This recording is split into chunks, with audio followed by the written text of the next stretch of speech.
Hi, and welcome to Ask Mrs. Science.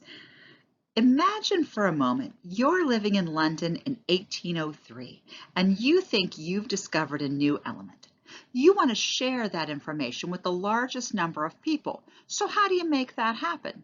If you're William Hyde Wollaston, you maximize the audience by taking out ads, handing out flyers, and opening a storefront display to make a public bet that no one can recreate the properties of your material. Ordinarily, chemists publish such discoveries in a formal journal, but that would have only reached other chemists, people who were very similar to Wollaston. He wanted more, so he diversified his announcement to share discovery with all of London and eventually all the world. The announcement of the discovery of a new element to the people of London is like the educational idea of Universal Design for Learning, or UDL. How? I'm Mrs. Felsen, and today I'll be explaining just that. This Padlet will help connect you to UDL ideas, methods, and handy resources so you can reach more of your students.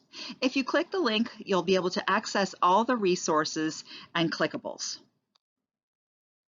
UDL is a way of designing lessons so that the lesson reaches everyone in the class. To be clear, this means focusing on how the lesson or curriculum needs to meet the needs of the students, not how to change the students to make them more uniform. My first tile goes into more detail with that attitude shift and gives examples of how that changes the conversation. This resource is an example of UDL in action. If you want to see an article where the authors utilized multiple modes of access, click through and experience it for yourself.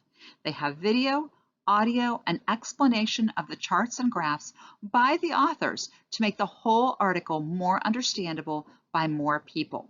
The original article was published in the Harvard Education Review, but that only reached subscribers. Just like Wollaston's publicity campaign, this article was designed to communicate with the widest audience.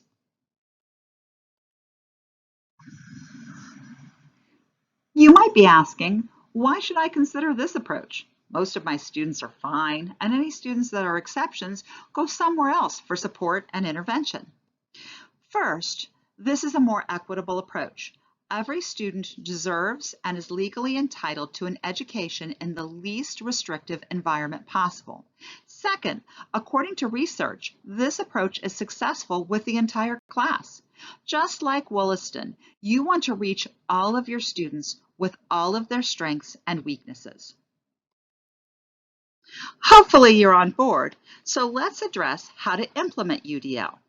There are three components to consider. First, multiple means of engagement. Second, multiple means of representation. And third, multiple means of action and expression. One of the most comprehensive resources you'll find online is cast.org. With the free membership, you can access lessons, forms, and support to get started and keep you on the right track.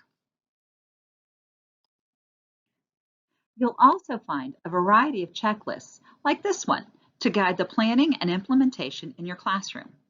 With each lesson, you get closer to a class with goals that are SMART E, student-oriented, measurable, attainable, relevant, transferable, and equitable.